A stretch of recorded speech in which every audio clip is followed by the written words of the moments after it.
పచ్చగా విస్తరించిన ఒక పెద్ద అడవి. ఆ అడవిలో ఎన్నో చెట్లున్నాయి. కాని అందులో ఒక్క చెట్టు మాత్రం చాలా ప్రత్యేకం. అది ఒక పెద్ద మామిడి చెట్టు. ఆ చెట్టు చాలా సంవత్సరాల పాతది. ఎన్నో వర్షాలు, గాలులు, తుఫాన్లు చూసింది. ఆ చెట్టు పెద్ద కొమ్మలమీద ఎన్నో పక్షులు గూళ్ళు కట్టాయి. కాని వాటిలో ఒక్క గూడు మాత్రం చాలా కాలంగా అక్కడే ఉంది. ఆ గూడు అత్తకాకిది. అత్తకాకి వృద్ధురాలు, కాని ఆమెకు చాలా అనుభవం ఉంది. అడవిలోని పక్షులందరూ ఆమెను గౌరవిస్తారు, ఎందుకంటే ఆమె ఎన్నో సంవత్సరాలు కష్టపడి జీవించింది. ఒకప్పుడు అత్తకాకి చిన్న పక్షి. ఆ సమయంలో ఆమె చాలా కష్టాలు చూసింది. గాలి బలంగా వీచిన రోజుల్లో కూడా ఆమె ఆహారం కోసం దూరం దూరం ఎగిరేది. ఆమెకు 2 చిన్న పిల్లలున్నారు. వాళ్ళు చిన్నగా ఉన్నప్పుడు ఎగరలేకపోయేవారు. అప్పుడు అత్తకాకి రోజూ దూరంగా వెళ్ళి గింజలు, పండ్లు తీసుకొచ్చి వారిని తినిపించేది.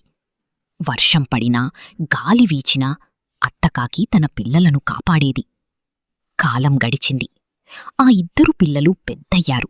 ఇప్పుడు వాళ్ళు బలంగా ఎగరగలిగే పెద్ద కాకులయ్యారు. ఒకరోజు సాయంత్రం పెద్ద కొడుకు అత్త దగ్గరకు వచ్చాడు. అమ్మా, అత్త కాకి మెల్లగా చూసింది. ఏమైంది? అమ్మా, నేను ఒక పిచ్చుకను పెళ్లి చేసుకోవాలనుకుంటున్నాను. బావుంది. మీకు నచ్చిన అమ్మాయిని తీసుకురా. ఈ గూడు ఇప్పుడు పెద్ద కుటుంబంగా మారాలి. కొన్ని రోజులు గడిచాయి. ఒకరోజు పెద్ద కొడుకు తిరిగి వచ్చాడు. అతనితో పాటు ఒక చిన్న అందమైన పక్షి కూడా ఉంది. ఆమె నీలి పిచ్చుక. ఆమె రెక్కలు నీలం రంగులో మెరిసిపోతున్నాయి.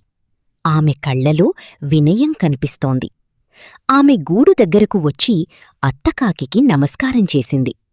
అత్తమ్మా, నేను మీ ఇంటికి కొత్తగా వచ్చాను. అత్తకాకి ఆమెను చూసింది. నీలి పిచ్చుక మృదువుగా ఇలా చెప్పింది. నేనేదైనా తప్పు చేస్తే మీరు చెప్పాలి. నేను నేర్చుకుంటాను. ఆ మాటలు విన్న అత్త కొంచెం ఆశ్చర్యపోయింది. ఎందుకంటే చాలా పక్షులు అలా వినయంగా మాట్లాడవు. బావుంది బిడ్డా. ఈ గూడు ఇప్పుడు నీ ఇల్లు కూడా. ఆ రోజునుంచి నీలిపిచ్చుక ఆ గూడులోనే ఉండటం ప్రారంభించింది. మొదటి రోజు ఆమె చుట్టూ చూసింది. గూడు కొంచెం గందరగోళంగా ఉంది. కొమ్మలమీద పొడి ఆకులున్నాయి. మరసటి రోజు ఉదయం సూర్యుడు ఉదయించే ముందు నీలిపిచ్చుక లేచింది. అత్తకాకి ఇంకా నిద్రలోనే ఉంది. నీలిపిచ్చుక నెమ్మదిగా గూడు బయటకు వెళ్ళింది. కొన్ని పొడి ఆకులు తీసి గూడు శుభ్రం చేసింది. కొత్తగా కొంచెం మృదువైన గడ్డి తీసుకొచ్చి గూడు సర్దింది. అత్తకాకి మెల్లగా లేచింది. ఆమె చుట్టూ చూసింది. గూడు ఇంత శుభ్రంగా ఎవరు చేశారు? అని ఆశ్చర్యంగా అడిగింది. నీలిపిచ్చుక నవ్వింది. అత్తమ్మా, నేన్కొంచెం శుభ్రం చేశాను. అత్త ఏమీ చెప్పలేదు. కాని ఆమె మనసులో చిన్న ఆనందం కలిగింది.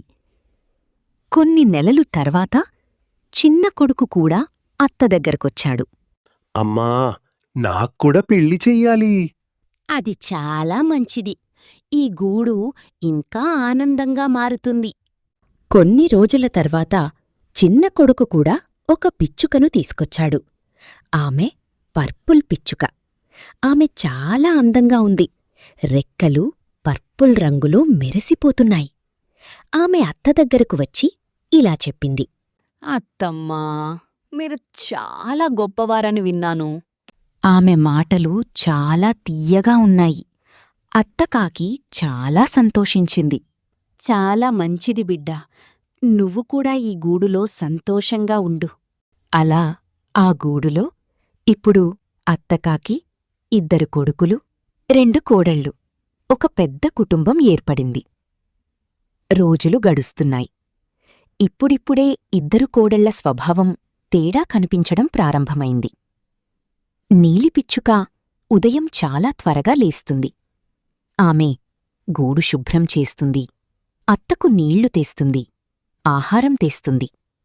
ఆమె ఎప్పుడూ ఇలా చెబుతుంది. అత్తమ్మా, మీరు కాస్త విశ్రాంతిగా ఉండండి. ఇక పర్పుల్ పిచ్చుక మాత్రం ఆలస్యంగా లేస్తుంది. ఆమె ఇలా అంటుంది. ఇంత పని ఎందుకు చెయ్యాలి? కొంచెం జీవితం ఆనందంగా ఉండాలి. ఆమె ఎక్కువగా ఇతర పక్షులతో మాట్లాడుతుంది, చెట్లమీద తిరుగుతుంది. అత్త మాత్రం ఎక్కువగా గమనించలేదు. ఒకరోజు మామిడి చెట్టు దగ్గరకు కొన్ని గ్రామ పక్షులు వచ్చాయి. అక్కడికి ఒక చిలుక, ఒక గువ్వ, ఒక మైనా వచ్చాయి. అవి అత్తకాకిని చూసి ఇలా అడిగాయి. అత్తమ్మా, మీ కోడళ్ళెలా ఉన్నారు? నా ఇద్దరు కోడళ్ళు చాలా మంచివాళ్లు.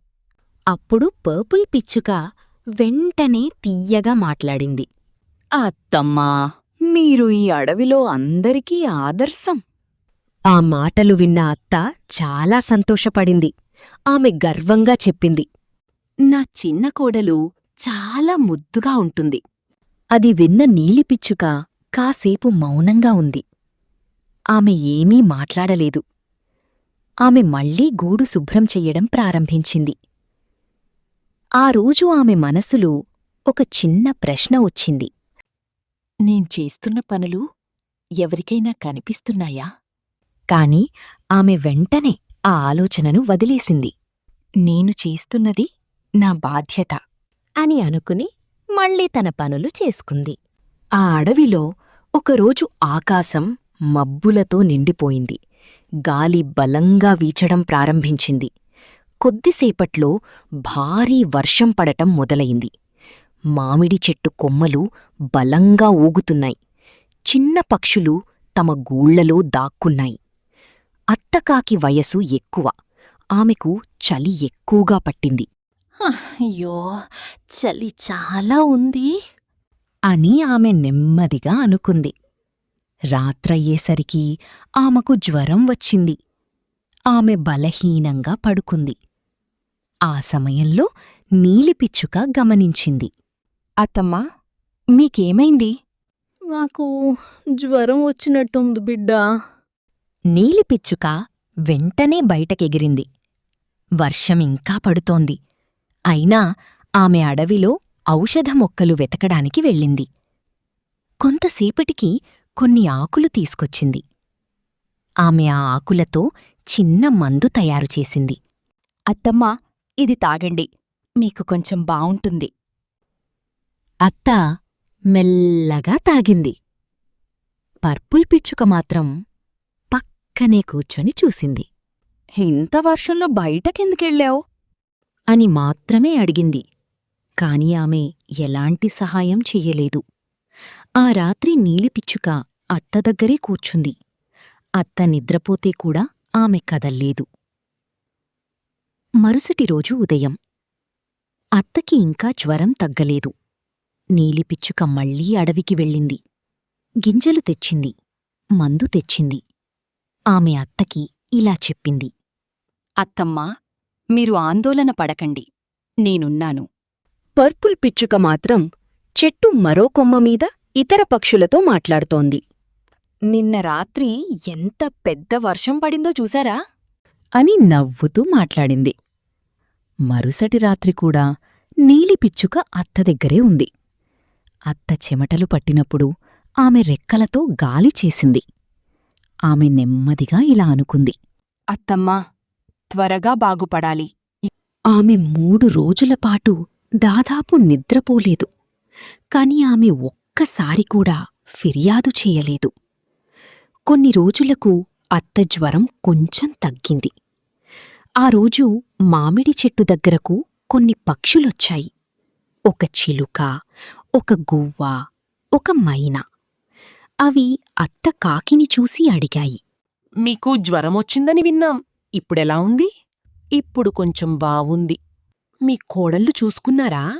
అవును, నా ఇద్దరు కోడళ్లే నన్ను చూసుకున్నారు. ఆ మాట విన్న నీలిపిచ్చుక కాసేపు మౌనంగా ఉంది. ఎందుకంటే జ్వరం వచ్చిన రోజునుంచి ఇప్పటివరకు పర్పుల్ పిచ్చుక ఏమీ చెయ్యలేదు. కాని నీలిపిచ్చుక ఏమీ చెప్పలేదు. ఆమె మళ్లీ గూడు శుభ్రం చెయ్యడం ప్రారంభించింది. రోజులు గడుస్తున్నాయి. అత్తకి జ్వరం పూర్తిగా తగ్గడానికి దాదాపు 1 నెల పట్టింది. ఆ 1 నెలలో నీలిపిచ్చుక ప్రతిరోజూ మందు తెచ్చింది, గింజలు తెచ్చింది, గూడు శుభ్రం చేసింది, అత్తకు నీళ్లు తెచ్చింది. ఆమె కొన్నిసార్లు చాలా అలసిపోయింది. కాని ఆమె ఇలా అనుకుంది, ఇది నా బాధ్యత. అత్త మాత్రం ఎప్పుడూ ఇలా చెప్పేది. నా 2 కోడళ్ళు చాలా మంచివాళ్ళు. ఆ మాటలు విన్నప్పుడు నీలిపిచ్చుక మనసులో చిన్న బాధ కలిగేది. ఒకరోజు మళ్లీ కొన్ని పక్షులు మామిడి చెట్టు దగ్గరకు వచ్చాయి. అవి అత్తను అడిగాయి. మీరిప్పుడు పూర్తిగా బావున్నారా? అవును, నా 2 కోడళ్లే నన్ను చూసుకున్నారు. ఆ మాట విన్న నీలిపిచ్చుక మనసులో ఏదో విరిగింది. ఆమె ఎప్పుడూ క్రెడిట్ కోసం పనిచేయలేదు. కాని ఆమె చేసిన పని ఒక్కసారి కూడా గుర్తించలేదు. ఆ రాత్రి నీలిపిచ్చుక నిశ్శబ్దంగా కూర్చుంది. ఆమె మనసులో ఇలా అనుకుంది. నేను అత్తను ప్రేమతో చూసుకున్నాను. కాని నేను చేసినది ఎవరూ గుర్తించలేదు. ఆమె ఎవ్వరికీ ఏమీ చెప్పలేదు. మరుసటి రోజునుంచి ఆమె ఒక నిర్ణయం తీసుకుంది. అత్త పనులు ఇక ముందులాగా చెయ్యకూడదు. కాని ఆమె అత్తతో ఎప్పటిలాగే గౌరవంగా మాట్లాడింది. నీలిపిచ్చుక తన మనసులో నిర్ణయం తీసుకున్న రోజునుంచి గూడులో చిన్న మార్పులు కనిపించాయి. ముందు ప్రతి ఉదయం గూడు శుభ్రంగా ఉండేది. ఇప్పుడు మాత్రం పొడి ఆకులు అలాగే ఉన్నాయి. ముందు అత్తకి నీళ్లు, గింజలు ఎప్పుడూ సిద్ధంగా ఉండేవి. ఇప్పుడు అత్తే బయటకి వెళ్ళి తీసుకురావాలి. పర్పుల్ పిచ్చుక మాత్రం ముందులాగే ఉంది. ఆమె చెట్టు కొమ్మల మీద తిరుగుతూ ఇతర పక్షులతో మాట్లాడుతుంది. ఒకరోజు అత్త ఇలా అనుకుంది. ఎందుకో గూడు ఇప్పుడు ముందులాగా లేదు. ఆమె నీలిపిచ్చుక వైపు చూసింది. నీలిపిచ్చుక మాత్రం ప్రశాంతంగా ఉంది. ఆమె ఎప్పటిలాగే గౌరవంగా మాట్లాడుతుంది. అత్తమ్మా, ఎలా ఉన్నారు? అని అడుగుతుంది. కాని ఆమె ముందు చేసిన పనులు మాత్రం చెయ్యడంలేదు. అత్తకి చిన్న అసహనం కలిగింది. ముందులాగా ఎవ్వరూ నా పనులు చెయ్యడం లేదు అని ఆమె మనసులో అనుకుంది. ఒకరోజు మామిడి చెట్టు దగ్గరకు కొన్ని పక్షులు వచ్చాయి. అక్కడకొక గువ్వ, ఒక మైనా, ఒక చిలుక వచ్చాయి. అవి అత్తను చూసి అడిగాయి. అత్తమ్మా, ఇప్పుడు మీరు పూర్తిగా బావున్నారా? బాగానే ఉన్నాను. కాని ఇప్పుడు నన్ను ఎవ్వరూ చూసుకోవడం లేదు. ఏమిటి అత్తమ్మా, మీ కోడళ్ళు లేరా? ఇప్పుడు నన్ను ఎవ్వరూ చూసుకోవడం లేదు. అందరూ నన్ను వదిలేశారు. ఆ మాటలు విన్న నీలిపిచ్చుక నిశ్శబ్దంగా ఉంది. ఆమె ఎలాంటి సమాధానం ఇవ్వలేదు. ఆమె కేవలం ఆకాశం వైపు చూసింది. కొన్ని రోజులు గడిచాయి. ఒకరోజు అత్త బయటికి వెళ్లి గింజలు తీసుకొస్తూ చాలా అలసిపోయింది. ఆమె గూడు దగ్గరకు వచ్చి కూర్చుంది. అప్పుడు ఆమెకు ఒక్కసారిగా ఒక విషయం గుర్తొచ్చింది. జ్వరం వచ్చిన రోజులు, ఆ రాత్రులు, ఎవరు ఆమె దగ్గర కూర్చున్నారు? ఎవరు మందు తీసుకొచ్చారు? ఎవరు గాలి చేశారు? ఆమె మెల్లగా గుర్తు చేసుకుంది. అది నీలిపిచ్చుకే. పర్పుల్ పిచ్చుక ఆ సమయంలో ఎక్కడో తిరుగుతూ ఉండేది. అప్పుడు అత్తకి నిజం అర్థమైంది. ఆమె మనసులో బాధ కలిగింది. నేను ఎంత పెద్ద తప్పు చేశాను. ఆ రోజు సాయంత్రం అత్త నీలిపిచ్చుక దగ్గరకు వచ్చింది. నీలిపిచ్చుక గూడు పక్కన కూర్చుంది. అత్త మెల్లగా మాట్లాడింది. నీలిబిడ్డా, ఏమైందత్తమ్మా? నాకు జ్వరం వచ్చినప్పుడు నన్ను చూసుకున్నది నువ్వే కదా? నీలిపిచ్చుక చిరునవ్వు నవ్వింది. అది నా బాధ్యత అత్తమ్మా. అత్త కన్నుల్లో నీళ్లొచ్చాయి. నేన్నీకు సరైన గౌరవం ఇవ్వలేదు. నేను తప్పు చేశాను. నీలిపిచ్చుక అత్త మాటలు విన్నది. ఆమె అత్తని గౌరవంగా చూసింది. అత్తమ్మా, మీరు పెద్దవారు. నేను మీ మీద కోపం పెట్టుకోను. అయితే మళ్ళీ ముందులాగానే నీలిపిచ్చుక మెల్లగా చెప్పింది. నేను మీతో ఎప్పటిలాగే మంచిగా మాట్లాడతాను. కాని ఇక ముందు నా హద్దులుంటాయి. ఆమె ప్రశాంతంగా చెప్పింది. ఎందుకంటే ఒకసారి మనసు నొచ్చితే అది పూర్తిగా మర్చిపోవడం కష్టం. అత్త మౌనంగా ఉంది. ఆమె ఇప్పుడు నిజమర్థం చేసుకుంది. ఆమె ప్రేమను గుర్తించలేదు. ఆ రోజునుంచి అత్త నీలిపిచ్చుకను చాలా గౌరవంగా చూడటం ప్రారంభించింది. మామిడి చెట్టు మీద ఉన్న పక్షులందరికీ ఒక పెద్ద పాఠం తెలిసింది. మోరల్: మన దగ్గర ఉన్న ప్రేమను గుర్తించాలి, లేకపోతే అది ఒకరోజు మన దగ్గరే ఉండి కూడా దూరమవుతుంది.